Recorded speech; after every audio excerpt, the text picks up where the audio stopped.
I don't know if you saw the report in a Chinese portal Sohu. They reported that in the event of an attack on Kaliningrad, nothing will remain of Europe. They're talking about 34 million people will die in 5 hours. Do you think that the things that can get that crazy, somehow? Who's that crazy? Who's that crazy? No, no. This is a report on the Chinese portal. No, So what I'm saying is, do I think who's that crazy? I'm talking about Europeans, basically German and the United Kingdom. They need to understand they will cease to exist. I just did an interview. I don't want to give it away too much because I want people to watch it with Sergei Karaganov. He's a very noted Russian thinker, very influential. He wrote a paper a couple of years ago where he postulated the notion that the United States would not trade Boston for Poznan. And what he's saying is that Russia needs to preemptively hit Europe with nuclear weapons because he doesn't believe the United States will sacrifice America for this crazy Europe. Now, he made that back when Biden was president. He made that statement. Today we have Trump, and it's clear. Understand, Scott Bessent has told the Europeans that if Russia attacks a European country, the Article 5 response from the United States will be to sell NATO weapons, but not to get involved militarily. All right. And now we have a situation where Europe is deliberately provoking Russia in contravention of the policy direction desired by the President of the United States. So now if NATO attacks Kaliningrad, the Russians will immediately annihilate Europe. 34 million dead, if you're lucky, could be more. And there won't be a damn thing the United States will do about it because we're not going to sacrifice 150 million Americans for the stupidity of Europe. And people need to stop blaming Russia for this. Russia's the one that actually, they're the only ones out there with an arms control plan. They want to extend New START. The United States isn't responding to that. Russia is willing to sit down and talk about any aspect of anything as long as it's done within a framework that respects the legitimate national security interests of Russia. So people have to start asking us, what are you willing to die for if you're European right now? Because if you allow the insanity of the Poles, of the Balts, of the Germans to manifest itself, because remember, Germany has a brigade right now in Lithuania. It's a joke of a brigade. It can't do anything. But my God, we have German tanks in Lithuania posturing to fight the Russians. Is this 1943 all over again? Yes, it is. But you had General Donahue talk about, well, we can shut out the lights in Kaliningrad. No, we can't. General Donahue, no, you can't. First of all, I've said this. I said it at the time. I'll say it again. General Donahue, if he's the commander of NATO forces, will be dead within an hour of NATO forces striking Kaliningrad, because the Russians will just simply take out his command and control facility with a nuclear weapon, and he'll be dead. And so will all the nuclear planners. And then shortly thereafter, the political leadership of Europe will be annihilated as well, as Russia will immediately destroy Europe. Not a single major European city will be left standing. Why? Because Europe poses a threat to Russia, an existential threat. And you don't let rabid dogs run free in your cities. I've said this all along. Russia will become the modern day equivalent of Atticus Finch. And they will pull out the rifle reluctantly, and they will put a bullet through the skull of the rabid dog that is Europe today. I mean, this is harsh talk, but my God, this is what we're talking about. This isn't a joke anymore. This isn't, posturing. Russia's not weak. I mean, Seymour Hersh is a very good friend of mine. I love the man to death, and I have the highest respect for him as a journalist. But he has allowed himself to be hijacked by U.S. sources that just promulgate bullshit, straight up crap. And he's written an article now that, he does say that in the opinion of U.S. sources. But why give them a platform? Because the impression is that you agree with them. And these sources are the Russian army is in disarray. No, not even close. The Russian army is a fully functioning war machine that has, mastered the art of modern day high intensity conflict.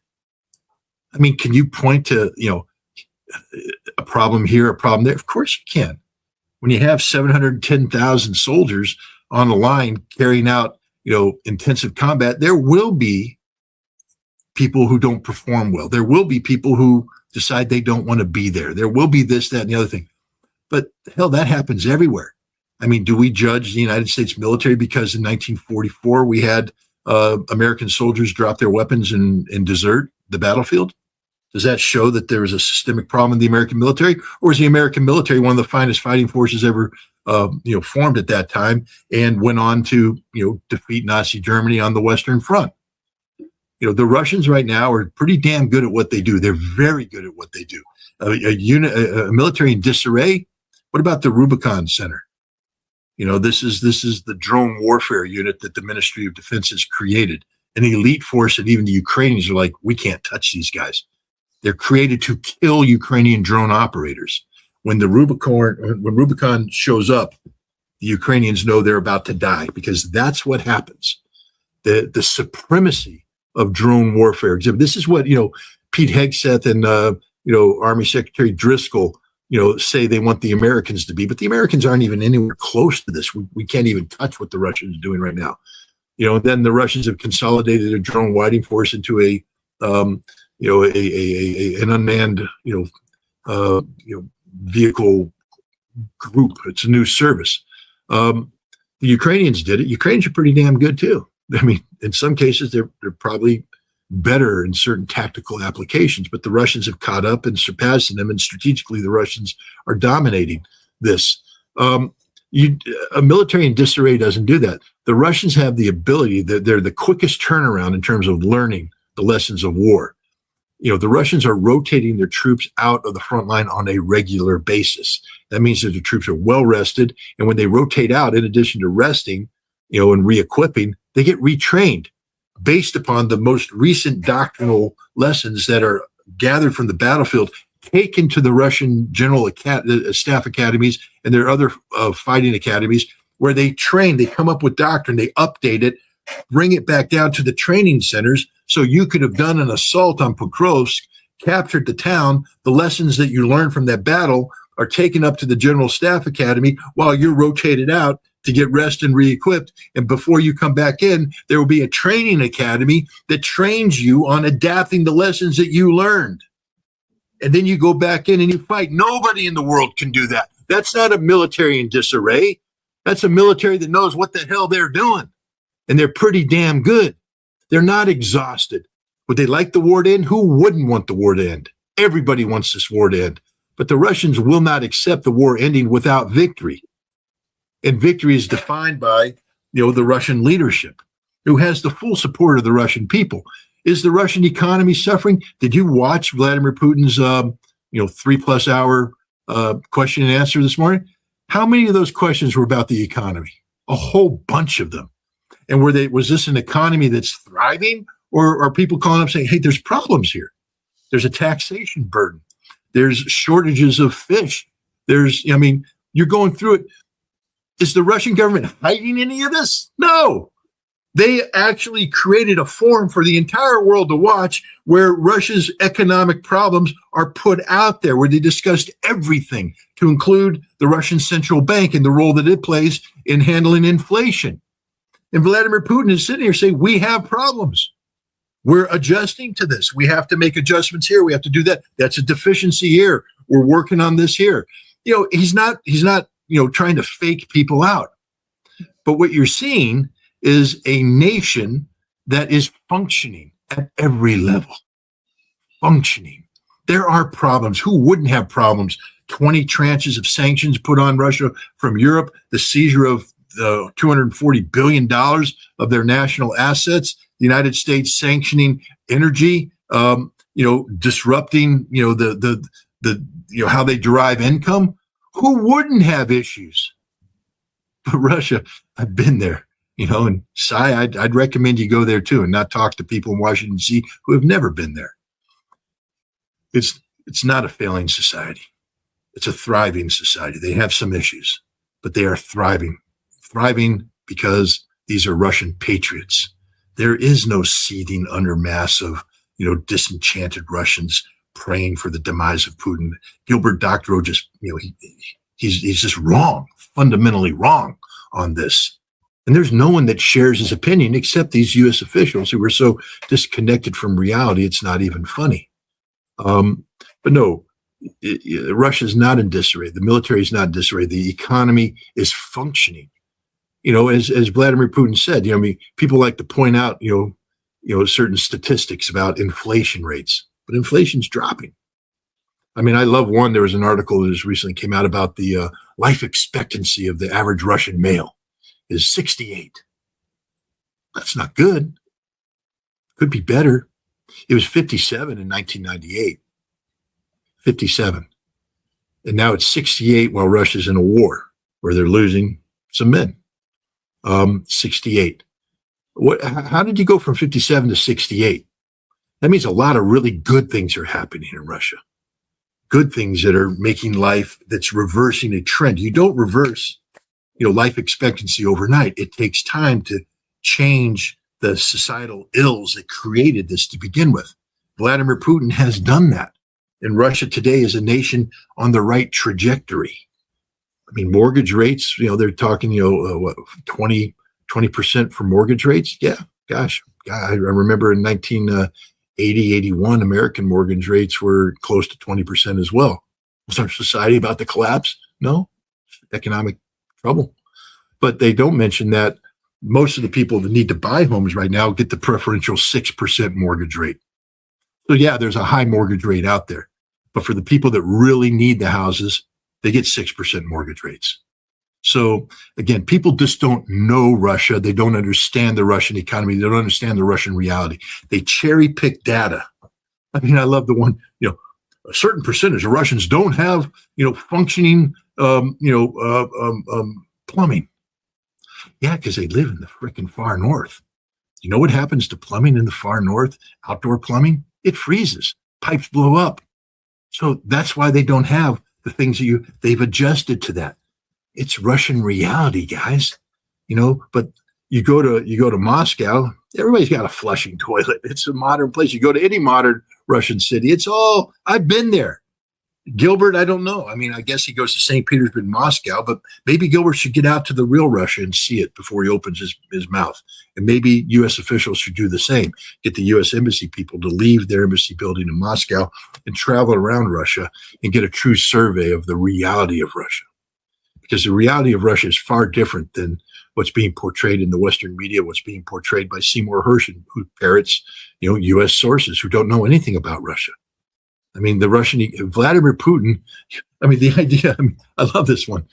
He put out the 6 points that the Russians are apparently conceded to Driscoll, who now is a rock star. He's the Army Secretary of, the Secretary of Army. He's 36 years old, doesn't know squat. He was a first lieutenant, has limited combat experience, but now he's the Secretary of the Army. Oh, by the way, in addition to being the Secretary of the Army, he's also the head of the Bureau of ATF, Alcohol, Tobacco, and Firearms. Now, I haven't quite figured out how that one works yet, and what it does on his workload. But apparently, this guy's a rock star who, is suddenly taking over the Ukraine thing, and he's worked miracles. My God, he went to Abu Dhabi where he met with the Russians. Do you know the truth about what happened there? Budanov and the head of the GRU were meeting in Abu Dhabi to talk about prisoner, exchanging dead bodies, because that's what they do. And Driscoll showed up unannounced and tried to sit on it and tried to have conversations with the Russians that they weren't authorized to have with him. And from this, suddenly we're being told that the Russians aren't going to accept a Ukrainian army of 600,000. Well, I don't know. I listened to Vladimir Putin yesterday and this morning. Did you? There won't be a Ukrainian army that size. The Russians won't agree to it. The Ukrainian army was 260,000 strong when this war began. And that was a NATO-trained army that Russia said ain't going to be allowed to survive. Today, they have, 800,000 NATO-trained soldiers today? You think Russia's going to let that? No, the Ukrainian army would be 50 to 60,000, non-NATO affiliated, non-NATO trained. But according to Seymour Hersh's U.S. sources, This is the reality that Putin's going to allow this to happen because he's lost control of the war. His generals are against him. His generals aren't against him. Who the hell came up with this stupidity? The Russian population has turned on him. He won the election last year with the largest mandate of any elected Russian official, and it was a legitimate election. In wartime, he swept it. The Russian people said, "You're the man. You're the guy we trust. You're the one we want to lead us out of this mess." Are there problems in Russia? You're damn right there's problems in Russia. There's always been problems in Russia. He inherited a basket case. And for 25 years, he's been working really hard to fix it. But he's been stabbed in the back every step of the way by the West that doesn't want him to succeed. Why do you think he went to Munich in 2007? Because the West loves Russia, was doing it. Why do you think there was a war in Chechnya? Because the CIA was working with the Chechens to create unrest, to break Russia apart. So this entire time that Putin's been in charge, he has been carrying the burden of a collective West that sought his demise, that sought to bring him down. Navalny was a CIA and British asset. There's a videotape of Navalny's deputy saying, "I need $10 million to undermine Russian democracy." Or you guys don't want to remember that, do you? You don't want to know anything about the reality of Navalny. 100% CIA-controlled goon. They're not a representative democracy, none of that. This was the conspiracy of the West to attack democracy. And then when Russia adjusted to survive, to say, look how undemocratic Russia is. Guys, it's just wrong. All of it's wrong. Joe Biden traveled to Moscow in 2011 and met with the Russian opposition in Moscow during an election year and said that it would be bad for Vladimir Putin to run for president again.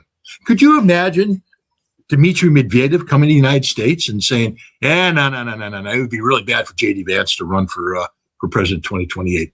The Americans would go, well, gee, thanks for coming and telling us this. Or would we run them out, tar and feather and run them out of the country for interfering? Joe Biden went there and said that to them. How do you think the Russians respond to that? How do you think they respond to Hillary Clinton, saying what she said about the elections, undermining the confidence of the Russian people in the parliamentarian elections that took place in December of 2011 in the lead up to the president election of 2012 that brought Vladimir Putin back into power. Am I saying that Russia's a perfect democracy? No. Even the Russians don't say it's a perfect democracy. The Russians say it's a Russian democracy. It's a Russian democracy largely shaped by the interference of the United States. 1994, Mr. Mary, who is the charge of the affairs, head of political affairs in the U.S. Embassy in Moscow, wrote a long memorandum, the new long memo, long telegram. And he basically chastised the United States for destroying Russian democratic institutions because we wanted to keep, Boris Yeltsin in power. So we prevented Russia from becoming a democracy at the very time they could have become a democracy. But we allowed Boris Yeltsin to suppress. How did he suppress God? He put frickin' tanks in the road in October of 1993 and fired on the Russian parliament. He sent troops into the parliament to kill Russian democratic leaders who disagreed with his policies. And then we helped him cook the new election to re-elect a new parliament. I mean, we have destroyed every institution in Russia, economically, politically, everything. We created a basket case on purpose. And Vladimir Putin raised them out of this, and he did so, and the Russian people love him for this. Yeah, was there a majority or a minority of Russians who believed in all the lies of the West? Yeah. And guess what happened after the special military operation began? 900,000 of them left, fled, because they didn't want to be part of Vladimir Putin's Russia. Where'd they flee to? Europe, the United States. And what's happening now? The vast majority of them have already returned to Russia, saying, we made a mistake. We want back. We want to be part of that. We don't want to be part of this. The other ones are getting ready to get kicked out and trampled on. These cowards, or they'll just sell their souls to, Mikhail Khodorkovsky in his little MI6 run institution in London, or, hang out with Gary Kasparov and that crowd, undermining Russian democracy. But the West, we fool ourselves. We believe the stupidity of our own propagandists. The reality of what we've been doing to Russia for the past 50 years, 60 years, should sicken everybody, because we have not been trying to help Russia. And here's the irony of it. The damn Russians still extend a hand of friendship. The Russians still say, okay, but can't we just get along? Can we find a way to get along? My God, if it weren't for the patience and just the basic humanity of Russia, we'd be at war today. Because if this was the United States being treated the way Russia is being treated, we'd have taken these nations off the face of the earth. We would never tolerate it. Europe would never tolerate it. Russia has tolerated it and thrived in the process. I mean, could you imagine how amazing Russia would be today if we hadn't done all the things we did to them? If we just allowed Russia to be Russia on its own volition, not sanctioning their economy, letting their economy function the way it should function, letting Russian democracy evolve the way it should evolve. Could you imagine what Russia would be like today? There's a hell of a lot of corruption in Russia today. A hell of a lot of corruption. I'm not picking on the Russians. They acknowledge it. You just read the newspapers. They arrest this general. They arrest this governor, this lieutenant governor. There's corruption in Russia today. Why?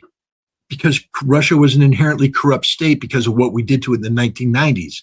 And when Vladimir Putin came into president, you can't just clean house overnight. You have to deal with the reality you have. The reality you had was an inherently corrupt Russia dominated by these thieving, scheming oligarchs, the scum of the earth. Nothing good about any of these oligarchs. They stole money, and they stole money in a way, just so people understand, they deliberately stole money from the pensioners, the retired Russians who won the Second World War.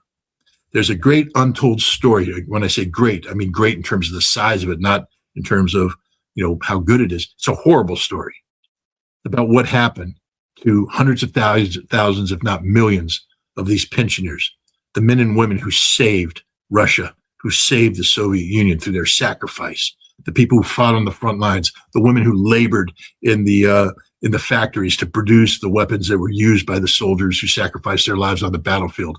These are the people that were cherished by the Soviet Union, people who were respected by the Soviet society. But when the Soviet Union collapsed, Russia learned to hate itself. And one of the first things Russia did is turn their backs on these pensioners, because people like Jeffrey Sachs, who won't admit it today, his role, but Jeffrey Sachs went in and helped create a system where the safety net fell out from the Russian people. And so these millions of pensioners were abandoned. And then what happened? Organized crime came in and took advantage of them. It came up with the coroner and the chief of police. And basically, apartments would become abandoned. How were they abandoned? Well, the Russian mob would find out where the pensioner is. The children had long since abandoned them. They were by themselves, and they'd take them out to a hill and they'd shoot them, dump their bodies, and come back in and get the apartment declared to be abandoned. And then they'd get this thing. The other thing that would happen too is that people like Khodorkovsky would go in, because when the Soviet Union collapsed, all this property was state property. So everybody got a voucher because it belonged to the people. And the people all got vouchers that said it's like having shares, but they're starving. They're starving and they can't eat, and there's no health care. There's no nothing, and they need to get something. So then these oligarchs would come in and go, well, we'll buy your shares.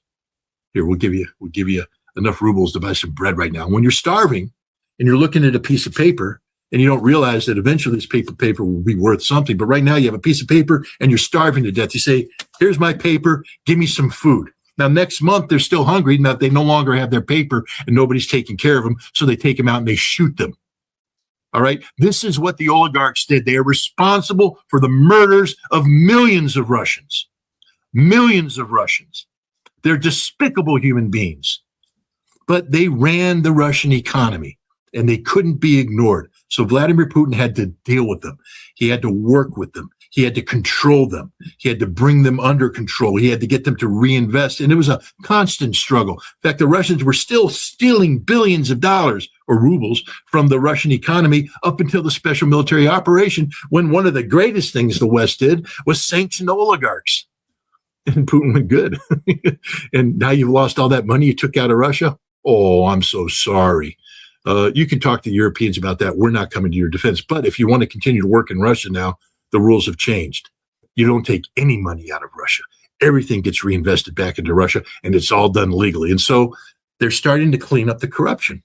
But the corruption was systemic, and Russia's still working on it. Russia's not perfect today at all, not even close. But they're a hell of a lot better today than they were when Vladimir Putin took over, and they're heading on a great trajectory that will become even greater if this war would stop. But people are betting on the fact that Russia's going to collapse. Russia's not going to collapse.